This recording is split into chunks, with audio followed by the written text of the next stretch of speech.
ಕೆಲಸ ಅಲ್ಲ. ಯಾವ ಕೆಲಸ ಆದ್ರೂ ಯಾರಾದ್ರೂ ಮಾಡೋ ಕೆಲಸ ಅನ್ನೋದನ್ನ ನಾವು ಸಣ್ಣಿಂದ ಮಕ್ಕಳಿಗೆ ಹೇಳ್ಕೊಟ್ರೆ, ಉದಾಹರಣೆಗೆ ಒಂದು ಮನೆ ಅಂದ ಮೇಲೆ ಮನುಷ್ಯರ ಮೇಲೆ ಪ್ರತಿಯೊಬ್ಬರಿಗೂ ಹೊಟ್ಟೆ ಇರುತ್ತೆ, ಹಸಿವಿರುತ್ತೆ. ಆ ಹಸಿವನ್ನು ನೀಗಿಸೋಕ್ಕಾಗಿ ನಾವು ಒಂದು ಅಡುಗೆ ಮನೆ ಮಾಡ್ಕೊಂಡಿರ್ತೀವಿ. ಹಾಗಾಗಿ ಅಡುಗೆ ಮನೆ ಇದೆಯಲ್ಲ, ಅದಕ್ಕೆ ನಿಜ ಹೇಳ್ಬೇಕಂದ್ರೆ ದೇವಸ್ಥಾನ ಕೊಡೋಕ್ಕಿಂತ ಹೆಚ್ಚು ಬೆಲೆ ಕೊಡ್ಬೇಕು. ಅಲ್ಲಿ ಗಂಡಸು ಹೆಂಗಸು ಅನ್ನೋ ಭೇದ ಎಲ್ಲಿಂದ ಶುರು ಮಾಡ್ತೀವೋ ಅಲ್ಲಿಂದ ಸಮಸ್ಯೆ ಶುರುವಾಗುತ್ತೆ. ಹಾಗಾಗಿ ಚಿಕ್ಕ ಮಕ್ಕಳಿಗೆಯಿಂದಲೇ ಎಲ್ಲಾ ಕೆಲಸವನ್ನು ಎಲ್ಲರೂ ನಿರ್ವಹಿಸೋದನ್ನ ಕಲಿಸ್ಬಿಟ್ರೆ ಒಂಥರ ಪರಾವಲಂಬಿತನೇ ಇರಲ್ಲ. ನಮ್ಮನ್ನು ನಾವು ಸ್ವಾವಲಂಬಿಗಳಾಗಿ ಮಾಡ್ಕೊಳ್ಳೋ ಮೊದಲನೇ ಹೆಜ್ಜೆ ಅದು. ಇದನ್ನೇ ನಾವು ಕಲಿಸ್ಕೊಟ್ಟಿರೋಲ್ಲ. ನಾನು ಈಚೆಗೆ ಸುಮ್ಮನೆ ವಿಚಾರಿಸ್ತಾ ಇದ್ದೆ. ನಾನು ಹೋಗಿದ್ದೆ, ಒಂದು ಪ್ರವಾಸ ಹೋಗಿದ್ದೆ. ನಮ್ಮ ದೇಶದ ಪಕ್ಕ ಕಾಂಪೌಂಡ್ ದಾಟಿದ್ರೆ ಆ ದೇಶ, ಇನ್ನೇನು ಬಹಳ ದೂರದಲ್ಲ. ಕಾಂಪೌಂಡ್ ತೆಗೆದ್ರೆ ನಮ್ಮ ದೇಶನೇ ಆಗುತ್ತೆ. ನೆಕ್ಸ್ಟ್ ದೇಶ ಭೂತಾನ್. ಅಲ್ಲಿ ಗೈಡು ಮತ್ತೆ ಡ್ರೈವರ್ ಅವರನ್ನೆಲ್ಲ ಮಾತಾಡ್ತಾ ಇದ್ರು. ಹೀಗೆ ಮಾತಾಡ್ತಾ ಅವ್ರಿಗೆ ಹೇಳ್ದ, ಅವನು ಭಾರತದಲ್ಲಿ ಓದಿದ್ದ, ಸಿಕ್ಕಿಮಲ್ಲಿ ಓದವನು. ಅವನು ಹೇಳ್ದ, ನಿಮ್ಮ ಭಾರತದಲ್ಲಿ ಮದುವೆಗೆಲ್ಲ ತುಂಬಾ ಖರ್ಚು ಅಂತಲ್ಲ. ನನ್ನ ಫ್ರೆಂಡ್ ಒಬ್ಬ ಹೇಳ್ದ, ಇಷ್ಟು ಖರ್ಚಾಗುತ್ತೆ ಅಷ್ಟು ಖರ್ಚಾಗುತ್ತೆ ಅಂತ. ನಾನು ಅದಕ್ಕೆ ಅವನಿಗೆ ಒಂದು ದಾರಿ ತೋರಿಸಿದೆ ಅಂತ ಹೇಳ್ತಾ ಇದ್ದೆ. ಭೂತಾನಲ್ಲಿ ಕಲ್ಯಾಣ ಮಂಟಪಗಳೇ ಇಲ್ಲ, ಆದ್ರೆ ಮದುವೆ ಸಮಸ್ಯೆಗೆ. ನಾನು ಅದನ್ನೇ ಹೇಳ್ತಿರೋದು, ನಾವು ಬದಲಿಸ್ಕೋಬೇಕಾಗಿದೆ ಸ್ವಲ್ಪ ನಮ್ಮ ಯೋಚನೆಗಳನ್ನ, ಚಿಂತನೆಗಳನ್ನ. ಕಲ್ಯಾಣ ಮಂಟಪಗಳೇ ಇಲ್ಲ. ಇಡೀ ದೇಶದಲ್ಲಿ ತುಂಬಾ ಕಡಿಮೆ ಜನಸಂಖ್ಯೆ ಇದ್ರು ಜಾತಿ ಪ್ರಶ್ನೆ ಹೇಗೂ ಇಲ್ಲ. ವರ್ಗದ ಪ್ರಶ್ನೆ ಬರ್ಬೋದು, ಶ್ರೀಮಂತ ಬಡವರು, ಅಲ್ಲಿ ಅದು ಇಲ್ಲ. ಯಾರು ಇಬ್ರು, ಒಬ್ಬ ಹುಡುಗ ಒಬ್ಬ ಹುಡುಗಿ ಇಷ್ಟ ಆಯ್ತು ಅಂತಂದ್ರೆ ಹೋಗಿ ಪೇರೆಂಟ್ಸ್ ಹೇಳ್ತಾರೆ. ಪೇರೆಂಟ್ಸ್ ಅವ್ರನ್ನ ಕರ್ಕೊಂಡು ಅವರ ಬೌದ್ಧ ಗುರುಗಳ ಹತ್ರ ಹೋಗ್ತಾರೆ. ಆ ಮಠದಲ್ಲಿ ಅವರು ಆಶೀರ್ವಾದ ಮಾಡ್ತಾರೆ, ಸರಳವಾಗಿ ಮದುವೆ ಆಗುತ್ತೆ. ಮರು ದಿವಸ ಅಥವಾ ಆ ವಾರದಲ್ಲಿ ಅವರು ಹೋಗಿ ಕೋರ್ಟಿಗೆ ಹೋಗಿ ರಿಜಿಸ್ಟ್ರೇಷನ್ ಮಾಡ್ತಾರೆ. ಇಷ್ಟೇ ಮದುವೆ. ಖರ್ಚು ಇಲ್ಲ, ಬೇರೆ ರೀತಿಯವರಿಗೆ ಮದುವೆ ಅನ್ನೋ ಹೊರೆ ಅನ್ನೋ ಖರ್ಚು ಇಲ್ಲ. ಚಿನ್ನ ಬಣ್ಣ ಇಲ್ಲವೇ ಇಲ್ಲ, ಅವಶ್ಯಕತೆ ಇಲ್ಲ. ಹಾಗಾಗಿ ವಿಚ್ಛೇದನ ಆಗಲ್ವಾ ಅಂತ ಹೇಳಿದ್ರೆ, ಮನುಷ್ಯರ ಮೇಲೆ ಆಗ್ಲೇಬೇಕಲ್ವಾ? ಆಗುತ್ತೆ ಒಮ್ಮೊಮ್ಮೆ. ವಿಚ್ಛೇದನ ಆಗುವಾಗ ಮತ್ತೆ ಮಠಕ್ಕೆ ಹೋಗ್ತಾರೆ, ಅವರ ಬೌದ್ಧ ಗುರುಗಳ ಹತ್ರ ಮಾತಾಡ್ತಾರೆ, ಪ್ರಯತ್ನ ಮಾಡ್ತಾರೆ ಮದುವೆ ಉಳಿಸಕ್ಕೆ. ಆಗೋದಿಲ್ಲ ಅಂದ್ರೆ ಸರಿ, ಕೋರ್ಟಿಗೆ ಹೋಗಿ ಅವರು ಪರಸ್ಪರ ಸಮ್ಮತಿಯಿಂದ ವಿಚ್ಛೇದನ ಆಗುವಾಗೆ ನೋಡ್ಕೊಳ್ತಾರೆ. ಹಿರಿಯರು ಮಾಡಬೇಕಾದ ಕೆಲಸ ಇದು. ನಮ್ಮಲ್ಲಿ ಹಿರಿಯರು ಈ ಕೆಲಸಗಳನ್ನ ಮಾಡದೇ ಇರೋದ್ರಿಂದ ಹಿರಿಯರಿಗೆ ಮದುವೆ ಅನ್ನೋದು ಬೇರೆ ಬೇರೆ ರೀತಿ ಸಮಸ್ಯೆ ಆಗ್ತದೆ. ಇವತ್ತು ನಾವು ಹೇಗೆ ಬದಲಾಗಬೇಕು ಅಂತಂದ್ರೆ, ಬುದ್ಧ ಹೇಳೋ ಅಷ್ಟಮಾರ್ಗನ ಎಲ್ಲರೂ ನೆನ್ಪಿಟ್ಕೊಂಡು ಬಹುಶಃ ಎಲ್ಲ ಸಮಸ್ಯೆ ಏನಾಗ್ಬೋದು, ಪರಿಹಾರ ಆಗ್ಬೋದು. ಆದ್ರೆ ಇವತ್ತೇನಂತಂದ್ರೆ, ನಾವು ಕೇಳಿದೀವಿ, ನೋಡಿದೀವಿ, ನಮ್ಮ ಮಕ್ಕಳಿಗೆ ನೀವೇ ಆಯ್ಕೆ ಮಾಡ್ಕೊಳ್ಳಿ ಅಂತಲೂ ಅವಕಾಶ ಕೊಡ್ತೀವಿ. ಆಯ್ಕೆ ಮಾಡ್ಕೊಳ್ಳೋದು ಸಾಧ್ಯ ಆಗದೆ ಇದೆ. ಯಾಕಂದ್ರೆ ಮದುವೆ ಅನ್ನೋದಷ್ಟು ಸುಲಭ ಅಲ್ಲ, ಅದು ನಾವು ಹೇಳಿದಾಗ ಆಗ ನಿಂತು ಮಾಡಿಸ್ಬೇಕಾಗುತ್ತೆ. ನಿಂತು ಮಾಡಿಸುವಾಗಲೂ ಸಮಸ್ಯೆ. ಆದ್ರೆ ಒಂದು ಈಗೇನಂದ್ರೆ ಎಜುಕೇಶನ್, ಜಾಬ್, ಮತ್ತೊಂದು ಇನ್ನೊಂದು ಅನ್ನೋದಿಗೆ ನಾವು ತುಂಬಾ ಮಹತ್ವವನ್ನ ಬರೀ ವ್ಯಕ್ತಿಗಳಿಗಿಂತ ಹೆಚ್ಚು ವಸ್ತು ಮತ್ತು ವಿಷಯಗಳಿಗೆ ಕೊಡಬೇಕು. ಹಾಗಾಗಿನೇ ಇವತ್ತು ಒಬ್ಬ ಒಳ್ಳೆಯ ವ್ಯಕ್ತಿ ಕೆಟ್ಟ ವ್ಯಕ್ತಿಗಿಂತ ಯಾರು ಹೆಚ್ಚು ಸವಲತ್ತಿದೆ, ಅನುಕೂಲ ಇದೆ, ಇದನ್ನ ಹೆಚ್ಚು ನೋಡೋದ್ರಿಂದ ಇಬ್ರು ಒಳ್ಳೆಯವರು ಬಂದು ಸೇರೋದು ಕಷ್ಟ. 4 ಜನ ಇರ್ತಾರೆ, ಬುದ್ಧ ಹೇಳ್ತಾರೆ. ಗಂಡು ಹೆಣ್ಣು ಅಂತ ನಾವೇನು ಭೇದ ಮಾಡಬೇಕಾಗಿಲ್ಲ. ಒಂದು ತನ್ನ ಒಳಿತಿಗಾಗಿ ಪ್ರಯತ್ನಿಸುವುದು ಇಲ್ಲ, ಬೇರೆಯವರ ಒಳಿತಿಗೂ ಪ್ರಯತ್ನಿಸದೇ ಇರೋ ವ್ಯಕ್ತಿಗಳು. ಇನ್ನೊಂದು ತನ್ನ ಒಳಿತಿಗೆ ಪ್ರಯತ್ನಿಸ್ತಾರೆ, ಬೇರೆಯವರ ಒಳಿತಿಗೆ ಪ್ರಯತ್ನಿಸಲ್ಲ. ಇನ್ನು ಕೆಲವರು ತನ್ನ ಒಳಿತನ್ನು ಮಾಡ್ಕೊಳ್ಳಲ್ಲ, ಬೇರೆಯವರಿಗೂ ಒಳಿತನ್ನು ಮಾಡಲ್ಲ. ಇನ್ನು ಒಂದು ವರ್ಗ ತನ್ನ ಒಳಿತನ್ನು ಇನ್ನೊಬ್ಬರ ಒಳಿತನ್ನು ಬಯಸುತ್ತೆ. ಎಲ್ಲರೂ ಆಗ್ಬೇಕಾಗಿತ್ತು ಈ ಕೊನೆ. ಹಾಗಾಗಿ ಈ 4 ಸ್ವಭಾವದಲ್ಲಿ ಯಾರನ್ನ ಯಾರು ಜೊತೆಯಾಗ್ತಾರೆ, ಯಾರನ್ನ ಯಾರು ಪ್ರಭಾವಿಸಿ ಕರ್ಕೊಂಡು ಹೋಗ್ತಾರೆ ಮುಂದೆ ಅನ್ನೋದು ನಾನು ನಂದು ಕೂಡ ಅಂತರ್ಜಾತಿ ವಿವಾಹ 38 ವರ್ಷಗಳ ಹಿಂದೆ ನಾನು ಅಂತರ್ಜಾತಿ ವಿವಾಹ ನನಗೆ ಇಲ್ಲಿ ತುಂಬಾ ಹೇಳಿದಾಗ ಬರ್ಬೇಕನ್ಸಿದ್ದೇನೆಂದ್ರೆ ಇಲ್ಲಿ ಜಾತಿ ಪ್ರಶ್ನೆ ಇಲ್ಲ, ಬೇರೆ ಯಾವುದೇ ರೀತಿಯ ಪ್ರಶ್ನೆಗಳಿಲ್ಲ. ಅವರವರ ಇಚ್ಛೆಯಂತೆ ಆಸಕ್ತಿಯಂತೆ ಜಾತಿ ಮೀರಿ ಮದುವೆ ಆದವರು ಆಗ್ಬೋದು. ಕೆಲವರು ಈಗಾಗಲೇ ನಾವು ನೋಡಿದ್ವಿ ಇದೇ ಜಾತಿ ಬೇಕು ಅಂತ ಹೇಳ್ತಾ ಇದ್ವಿ. ಯಾಕಂದ್ರೆ ನಮ್ಮ ಸಮಾಜದಲ್ಲಿ ಅಂತ ರಿಸ್ಟ್ರಿಕ್ಷನ್ಗಳು ಆ ರೀತಿ ನಂಬಿಕೆಗಳನ್ನ ನಮ್ಮ ತಲೆಯಲ್ಲಿ ತುಂಬಲಾಗಿದೆ. ಹಾಗೆ ನಾವು ಆ ಕಾಲದಲ್ಲಿ ಅಂತರ್ಜಾತಿ ವಿವಾಹ ಆದಾಗ ನಮ್ಮ ಮನೆಯಲ್ಲೂ ಒಪ್ಪಿದ್ರು, ಅವ್ರ ಮನೆಯಲ್ಲೂ ಒಪ್ಪಿದ್ರು. ಆದ್ರೆ ನಮ್ಮ ಮನೆಯಲ್ಲಿ ಕೆಲವರು ಒಪ್ಪಿಲ್ಲ, ಅವ್ರು ಇವತ್ತಿಗೂ ಅದೇ ರೀತಿ ಇದ್ದಾರೆ. ಆದ್ರೆ ಜಾತಿ ಒಂದು ಸಮಸ್ಯೆ ಅಂತ ನಮ್ಗೆ ಯಾವತ್ತೂ ಜೀವನದಲ್ಲಿ ಅನಿಸ್ತದೆ.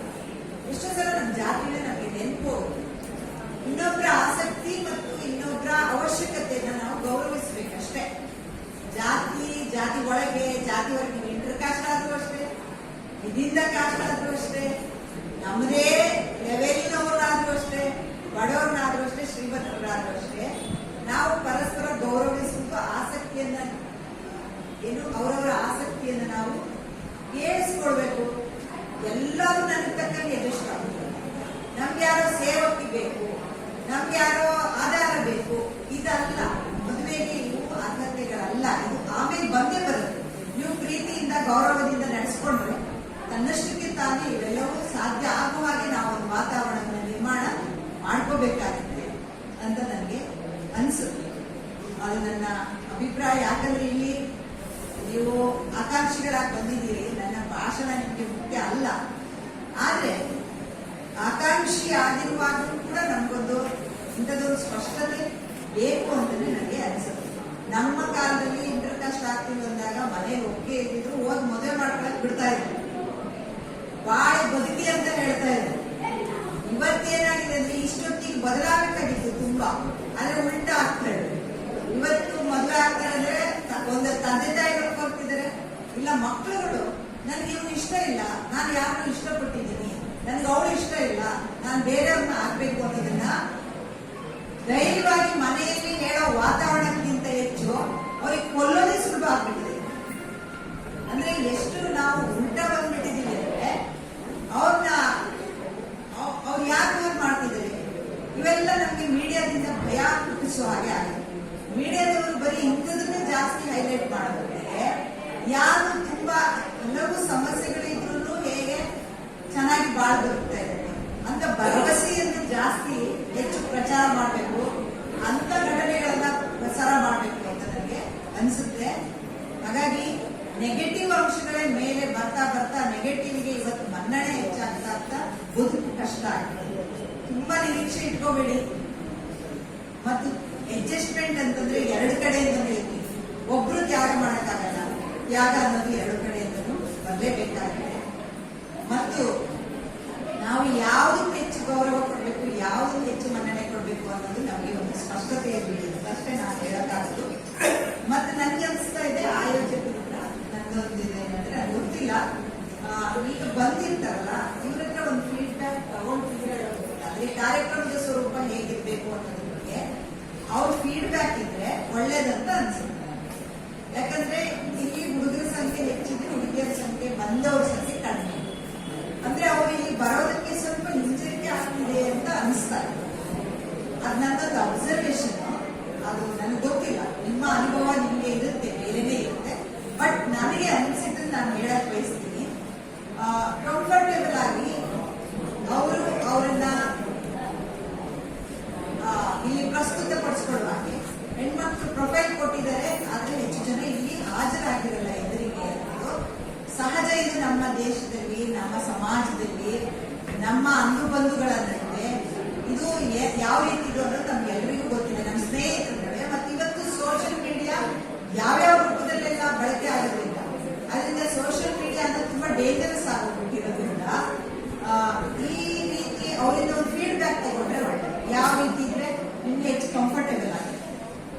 ನನ್ನ ಪ್ರಕಾರ ನಾನು ತುಂಬಾ ಮಕ್ಕಳ ಜೊತೆಗೆ ನಾವು ನಮ್ಮ ಒಕ್ಕೂಟ ಅಂತ ಒಂದಿದೆ, ಅಲ್ಲಿ ಹೋಗ್ತೀವಿ, ಮಾತಾಡಿಸ್ತಿರ್ತೀವಿ, ಎಲ್ಲ ಮಾಡ್ತೀವಿ.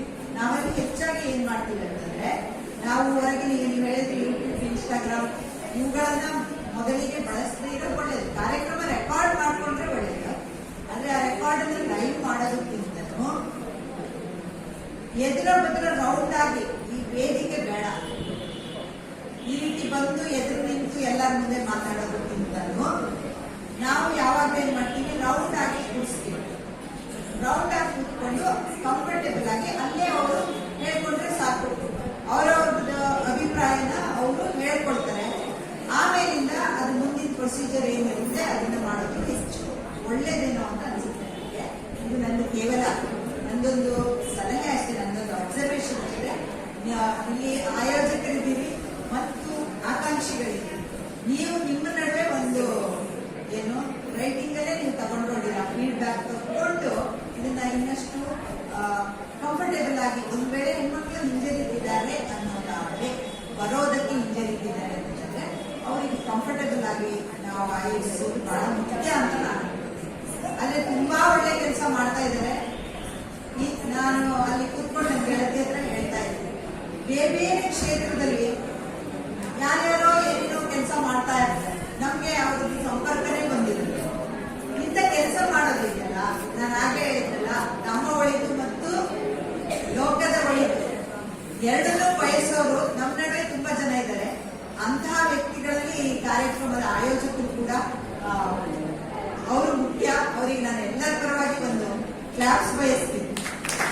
ಯಾಕಂದ್ರೆ ಯಾರು ಮುಂದಕ್ಕೆ ಬರಬೇಕು, ಸ್ವಾರ್ಥ ಬಿಟ್ಟು ಈ ಕೆಲಸ ಮಾಡಬೇಕು, ಇನ್ಯಾರಿಗೂ ಒಳ್ಳೇದಾಗಬೇಕು ಅಂತ ಬಯಸ್ಕೊಂಡು ಅವರು ಇಲ್ಲಿ ಮಾಡ್ತಾ ಇದ್ದಾರಲ್ಲ, ಅದರಲ್ಲಿ ಅವರು ಯಶಸ್ಸನ್ನು ಕೂಡ ಕಂಡಿದ್ದಾರೆ. ಇಲ್ಲಿ ಬಂದಿರುವ ಮತ್ತು ಮುಂದೆ ಬರಲಿರುವ ಎಲ್ಲರಿಗೂ ಕೂಡ ಯಶಸ್ಸು ಸಿಗ್ಲಿ, ಎಲ್ಲರ ಬದುಕು ಕೂಡ ಹಸನಾಗ್ಲಿ. ನಾವೆಲ್ಲರೂ ಮನುಷ್ಯರಾಗಿ ಪರಸ್ಪರ ಮನುಷ್ಯತ್ವವನ್ನು ಯಾವತ್ತೂ ಕಳೆದುಕೊಳ್ಳದೆ ಹೀಗೆ ಬುದ್ಧ ಹೇಳಿದ 4ನೇ ವರ್ಗದ ವ್ಯಕ್ತಿಗಳಾಗೋದಕ್ಕೆ ನಾವು ನಿರಂತರ ಪ್ರಯತ್ನ ಮಾಡ್ತಾನೆ ಇರೋಣ ಅಂತ ಹೇಳ್ತಾ ನಾನು ಮುಗಿಸ್ತೀನಿ.